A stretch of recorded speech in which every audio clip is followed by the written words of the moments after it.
نرجع مرة تانية مع كل مشاهدينا ونواصل لقائنا مع حضراتكم في مصر جميلة وحديثنا عن الفن ودوره في تشكيل الرأي العام والارتقاء بالذوق العام. يسعدنا ان احنا يكون معانا دكتور عادل عبد الرحمن، استاذ بكلية التربية الفنية جامعة حلوان، وكيل نقابة الفنانين التشكيليين. صباح الخير يا فندم. صباح الخير يا فندم. اهلا بحضرتك معانا.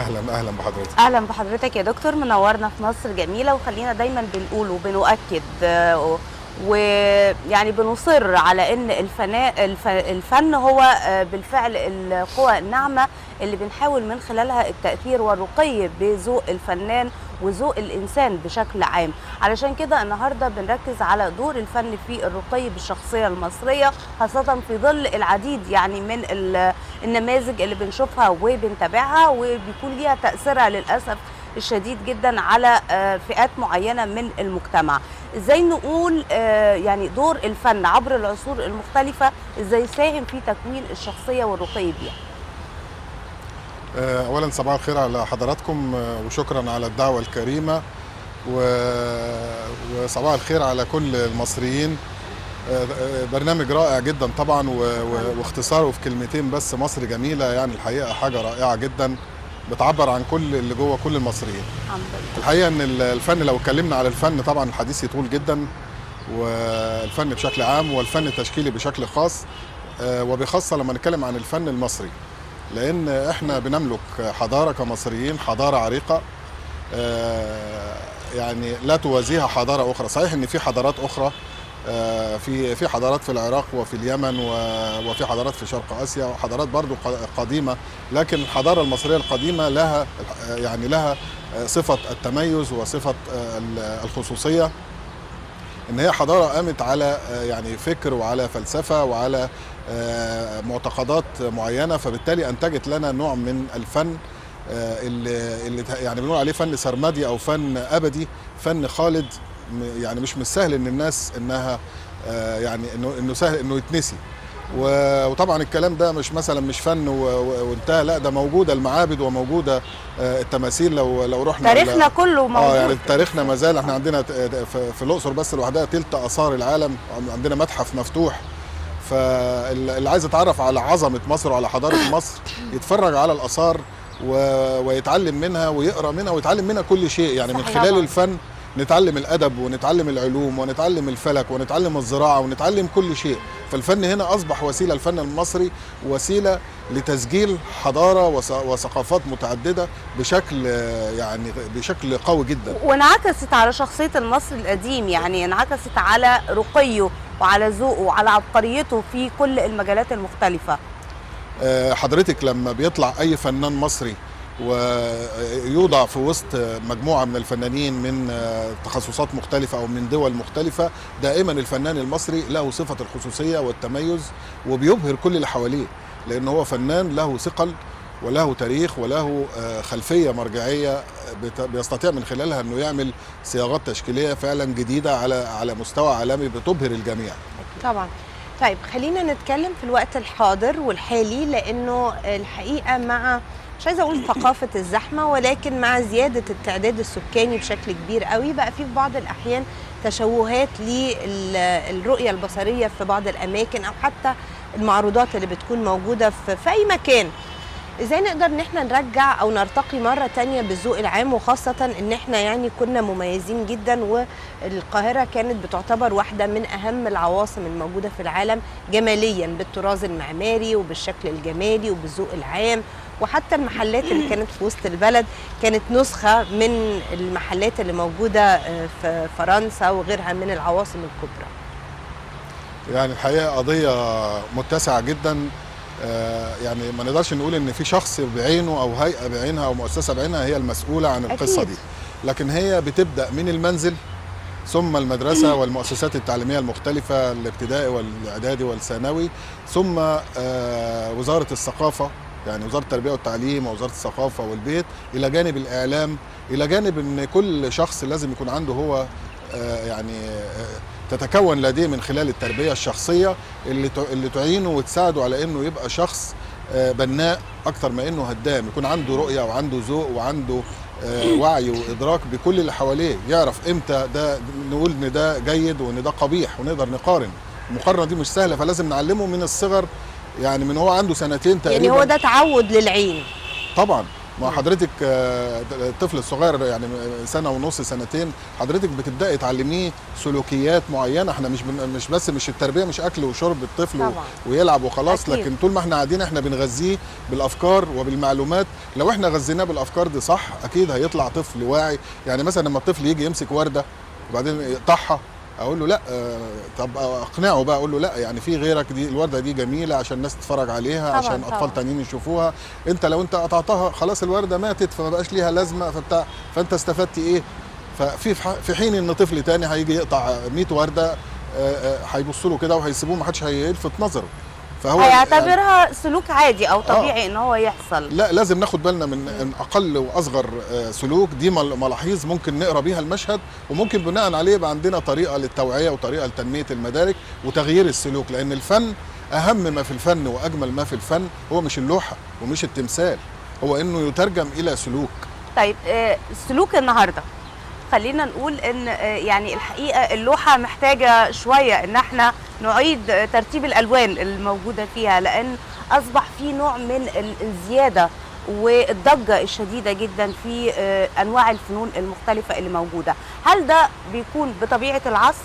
هل النهارده محتاجين ان احنا نعيد فرز الهويه الفنيه المصريه والعربيه بشكل كبير جدا علشان يكون ليها تاثيرها على الشخصيه المصريه بشكل خاص جدا في ظل التحديات اللي بنواجهها، تحديات فكريه وتحديات في المفاهيم المغلوطه في بعض الاحيان؟ المستعمر لما بيدخل بلد اهم حاجه او اول حاجه بيتجه ليها انه يدمرها هي الهويه. ايوه، هي الثقافه. صحيح. يعني مش هدفه ان الاماكن العسكريه وبس، لا، العقول. اول حاجه يروح داخل على المتاحف. يعني نلاحظ الحكايه دي على مر التاريخ، يدخل على المتاحف يكسرها، يدخل على المعارض يبوظ الحاجات. يعني ده هدف اساسي. يدخل على دار الكتب. ليه؟ لان دي حاجه اسمها الثقافه، حاجه اسمها الهويه، وده مشهد متكرر شفناه عبر التاريخ في كل صحيح. الدول. لان هو المستهدف الاول هو الثقافه. لو انا دمرت الثقافه ابقى دمرت المواطن. طبعا من حسن حظنا يعني ان ربنا يعني حابي مصر بهذه الثقافات المتنوعه وهذه الحضارات المتتاليه، فبالتالي حضارات قويه جدا. اللي بيحاول ان هو ياثر على الهويه بتاعتها، لا بالعكس، الهويه بتاعتها اللي بتاثر عليه. يعني اما بنسافر بره احنا بنفرض هويتنا، احنا مش بنسافر اي بلد اجنبيه فنروح نقلدهم، ده مش صح. لا بالعكس، انت هنا، ويمكن ده هدف اساسي طبعا من اهداف وزاره الثقافه اللي هو الحفاظ على الهويه. يعني الى جانب نشر الثقافه لكن الحفاظ على الهويه. انت عندك مفردات في اللغه التشكيليه لازم تحافظ عليها. الحرف العربي وكيانات وجماليات الحرف العربي ما ننساهاش. التراث المصري القديم، التراث الاسلامي والعلاقات الهندسيه والتشابكات والنظم، التراث القبطي. يعني عندنا حضاره، التراث الشعبي الفطري اللي بنشوفه واحنا ماشيين في الشارع، معمول مكتوب على الحنطور ومكتوب على عربيه الكشري ومكتوب على عربيه مش عارف ايه. ده تراث شعبي لازم نحافظ عليه. هي دي تبقى مصر. لكن مش يعني هي الحكايه طبعا محتاجه تنظيم ومحتاجه توعيه. وزي ما نرجع تاني نقول من الاول، المنزل ثم وزاره التربيه والتعليم في المدارس، ثم وزاره الثقافه، ثم دور كبير جدا على حضراتكم اللي بتعملوه دلوقتي. وسائل الاعلام طبعا عليهم. اللي بتعملوه دلوقتي ده دور تنويري مهم جدا جدا وضروري. و يعني طبعا البرنامج بتاعكم ده طبعا متميز جدا في انه بيقدم جرعه ثقافيه فعلا في الوقت المناسب. الحمد لله. الحقيقه لو نرجع ونقول انه في بعض الدول قدرت ان هي تحافظ على هويتها وانتمائها وشخصيتها، منها الصين مثلا. في الصين اللي يروح الصين ويزورها مش هيلاقي مطاعم الفاست فود منتشره في كل مكان، بل بالعكس هيلاقي المطاعم الصينيه والاكل الصيني المتعارف عليه والتقليدي باختلافه بقى ونوعياته المختلفه. لكن لما تيجي تبص للوطن العربي، وانا هتكلم هنا عندنا على مصر، ثقافه الفاست فود اثرت فينا، فبالتالي انعكست على سلوكنا، وانعكست كمان على ادائنا، وانعكست على هويتنا وطريقه تعاملنا مع الاشياء.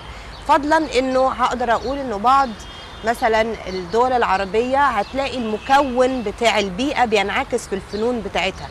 انا مش شايفه ده عندنا هنا في مصر، غير في الفنون الشعبيه اللي هي بتمثل قطاعات مختلفه مننا هنا هو في التنوع السكاني اللي موجود في مصر، ولكن الثقافة العامة أو يعني السلوك العام للشباب دلوقتي له غربي وله شرقي، لا هي مزيكا شرقية ولا هي مزيكا غربية، ودي عملت مننا فئة كده مش عارفة هي تنتمي لإيه، ودي مشكلة كبيرة. فرأي حضرتك كيفية علاج هذه النقطة، وخاصة انه حضرتك ذكرت انه هي مؤسسات مختلفة مفروض انها تشترك مع بعض، البيت والمدرسة والجامعة والجهات المعنية بالثقافة، وزارة الثقافة والإعلام وغيره. المدخلات في بعض الأحيان مختلطة. برضه هي نرجع لنفس المنظومة، بنبدأ بالتربية، الثقافة والتعليم والإعلام. لكن وارد دايما ان يبقى في حاجات شاذة او حاجات تخرج عن السياق الطبيعي. احنا كل فترة من الفترات كده بتقابلنا ظاهرة مثلا حد بيغني بشكل غريب او صوت غريب او اداء غريب او كلمات غريبة. على فكرة نفس الحكاية في الفن التشكيلي، احنا برضو بيفاجئنا ساعات ناس برضو بتعمل حاجات غريبة، ومفترض يعني ان طبعا ده شيء خطير جدا لسبب لان هو بيأثر على الذوق العام.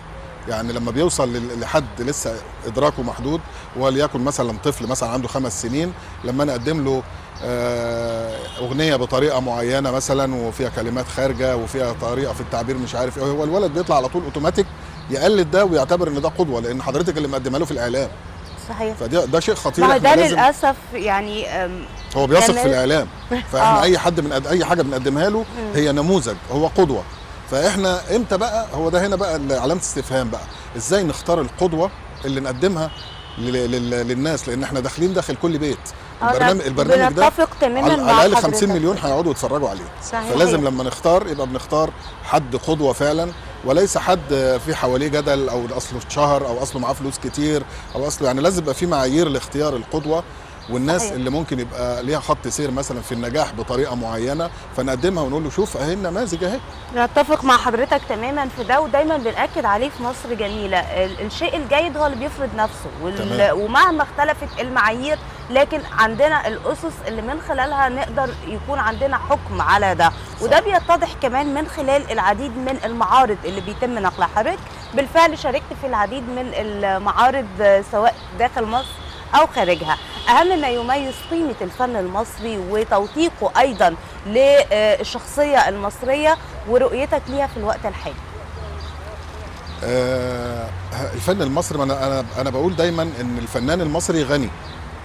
على فكرة ما بين بقى المعارض اللي حضرتك حضرتها وجوده في وسط يعني فئات مختلفة. الفن المصري غني، الفنان المصري يعني فنان عنده رؤية وعنده فكر وعنده تراث وعنده حضارة وعنده خلفية ثقافية رائعة. دي صورة على المونيتور معارض حضرتك؟ ده أحد المعارض في ألمانيا. أنا طبعا عشت فترة طويلة في ألمانيا، يعني حوالي 5 سنين، خدت الدكتوراه وخدت بوست دكتور، وحصلنا هناك على جوائز عالمية، وعملنا يعني أنا عامل في ألمانيا لوحدها 16 معرض في فترة إقامتي، لان الواحد لما بيسافر بره المفروض ان هو بيعتبر نفسه سفير عن مصر. تمام. يعني انت بلدك اديت لك اتيحت لك الفرصه دي، ما اتيحتش لغيرك. اتصرف عليك مبالغ طائله طبعا من الدوله عشان خاطر تديك الفرصه دي، فبالتالي يا اما تبقى قد الحكايه دي يا اما ترجع. فكان دي طريقه تفكيري. فيعني يمكن بعد شهر من سفري المانيا كانت الصحافه بتكتب عني من خلال ان انا بقيم معارض، من خلال ان انا لفتت نظرهم، اتكتب عننا مقالات كتيره. زوجتي طبعا دكتوره علا يوسف برضو كانت معايا في الدراسه دي في المانيا. فبعد كده اهتميت حضرتك بايه رساله توجهها عن الفن المصري، او اهتميت بان الشعب الالماني او الجمهور الالماني اللي بيحضر لحضرتك المعارض دي يعرف ايه تحديدا عن الفن المصري؟ هم كانوا بيقولوا لي الالمان لما بيتفرجوا على شغلي، بيقولوا لي ان اللي يشوف شغلك يعرف يجي له معلومات كتيره عن مصر. فعلا. والله يعني حضرتك لوحاتك وانت في المانيا كنت بتعبر بيها عن مصر، ما تاثرتش بالمجتمع الالماني اطلاقا. وعلى فكره ودي حاجه قاعده معروفه، يعني انت عشان توصلي للعالميه لازم تبقي محليه، لازم تتعمقي في المحليه. يعني اللوحه دي فيها الاهرامات، اعتقد فيها الهرم، دي عناصر كلها شعبيه وعناصر من النوبه دي برضو لوحه موجوده في متحف في تركيا. في تركيا. بس زمان يعني قبل الدوشه بتاعت دلوقتي دي انا كنت بسافر تركيا وبشارك برضو في سمبوزيون. انا يعني سافرت دول كتيره في العالم. طبعا. هو فكره السفر عندي هي فكره زي ما حضرتك قلتي القوه الناعمه. فانا ليا اصدقاء، الاف الاصدقاء من جميع دول العالم، فتلاقيني يوميا قاعد بتحدث مع روس، مع انجليز، مع طلاينه، مع صرب، مع كذا مع كذا، اصدقاء كتير جدا. وفي كل وقت بيدعوني كل سنه والله بيتحايلوا عليها هتيجي امتى هتيجي امتى، وانا بحدد مواعيد طبعا على حسب انشغالاتي. بيشتاقوا للمعارض يعني انا حضرتك 2019 انا مسافر واخد جوائز وتكريمات من 4 دول، صربيا وروسيا وايطاليا والعراق وعمان كمان عليهم. 5 دول في بس في 2019. جميل جدا. حضرتك كمان ليك العديد من المؤلفات في مجال الفن. ايوه. كلمنا على اهم هذه المؤلفات ومدى تاثيرها. كل القضايا اللي احنا قاعدين بنتكلم فيها حضرتك دلوقتي دي ليها مؤلفات. يعني مثلا عندي مثلا كتاب اسمه آفاق في التذوق الفني. آفاق في التذوق الفني بيتكلم على الحس الجمالي وربنا سبحانه وتعالى خلق لنا الكون بالطبيعه بالجماليات اللي فيها، ازاي نستشعر هذا الجمال، وانه امرنا في ادياننا ان احنا نتامل هذا الجمال.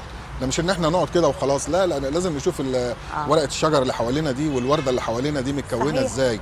لما يجي الربيع لازم نشوف ايه اللون ده وايه اللون ده وازاي الزهره بتتطور وتتغير شكلها. ده حتى بيدي نوع من التفكير في قدرة الخالق سبحانه وتعالى. طبعًا. يعني لما بنشوف اختيار الألوان بالطبيعة بالزرع زي ما حضرتك تفضلت وقلت، بنشوف قد إيه إبداع الخالق سبحانه وتعالى في إن هو يوفر كل ده ويسخره للبني آدم وللإنسان بشكل جيد جدا. ده يخليني النهاردة أقول أنا عايزة أعيد تشكيل هوية الأطفال والشباب بشكل كبير جدا علشان يواجهوا الموجة الهائلة اللي بنواجهها كلنا النهاردة. ربما يستمتع بيها البعض، ربما يشوفها موجة جديدة ولكن في النهاية عايزين نقول إن دي شيء عابر، لا يعبر عن الهوية، لا يعبر عن الثقافة، ليس له الجذور اللي هيستمر من خلالها، الجذور اللي خلت الفن المصري القديم موجود لغاية النهاردة. احنا مع الأسف في مدارسنا عندنا مصطلح غلط دايما بنستخدمه، بنقول دايما وده ناس كبار قوي بيقولوه يعني لحد وزراء يعني، فبيقولوا ان التربية الفنية دي نشاط. التربية الفنية مش مادة نشاط، التربية الفنية دي حاجة أساسية. صحيح. لازم الإنسان يتعلمها. أقول لحضرتك ليه؟ اصل فكره لما نقول ان هو نشاط يعني معناه في ناس تعمله وناس ما تحبش فما تعملوش. في ناس بتعرف ترسم مثلا، كويس قوي. ناس ما بتعرفش. كويس. طب ما في ناس بس ولا انا بعرف بس بتذوق الفن بشوف اللوحات وتعجبني. طيب دلوقتي احنا مش هدفنا ان احنا نطلع فنان. انا مش بقول لك نعلم الرسم عشان يبقى فنان. بالزبط. احنا بنعلم الرسم عشان يعرف يعمل خريطه في الجغرافيا، عشان يعرف يرسم رسمه في العلوم، عشان يعرف يعني كل الحاجات دي. خدي بال حضرتك ان الصوره ب1000 كلمه زي ما بيقولوا في المثل. فانت لما بتعلمي الرسم ويتعلم ازاي من الصوره يعرف مثلا هنا في انابيب غاز، هنا في بترول في الخريطه، هنا في مش عارف كذا. تناسق الالوان. انا شخصيا لما كان بيجي لي سؤال حضرتك في الامتحان وفي رسمه ابقى سعيد جدا لان ضمنت ال10 درجات. يا بختك. ليه بقى؟ ليه؟ ما لان الواحد بيتعلم الرسم عشان هدف تاني. صح. لما يطلع طبيب هيبقى طبيب متفوق لانه بيعرف يرسم. لما يطلع مهندس ده لازم يرسم. حتى بيبقى خطه حلو. اما يطلع حتى في اي مجال. ينفع كل الناس تتعلم الرسم؟ طبعا مش ينفع، ده لازم. الخطوط ده حتى لازم. لا يعني اقصد ينفع كل الناس اي حد يرسم لوحه وتطلع حلوه؟ هو انت حضرتك مش بتعلمي موسيقى؟ مش بتعلمي تربيه رياضيه؟ بس يعني في اتجاهات يعني مش بتعلمي لغه عربيه؟ مش بتعلمي انجليزي؟ ما الرسم بيتعلم برضه يا اخوان، ما فيهوش اي صعوبه. في اي سن يعني مفيش حاجه اسمها نتعلم دلوقتي يا دكتور؟ في حاجه ده في ناس بتكتشف موهبتها بعد ما يكونوا مثلا مشوا في طريق وعملوا كارير ويتجهوا للفن يبداوا يتعلموا وعلى فكره في اطباء فنانين وفي محامين فنانين وفي ناس خريجين تجاره فنانين صحيح. وفي اداب فنانين وموجودين عندنا في النقابه. هي دعوه بنواجهها برضو للاهتمام بالفنون بشكل عام في المدارس في البيوت، نشجع ولادنا على ان هم يرتقوا بالذوق بالاحساس. ده كله بيكون شخصية بالفعل متزنة، شخصية عندها رقي في السلوك الخاص بيها، عندها قدرة حتى على الاختيار والفرز ما بين الجيد والرديء بشكل عام.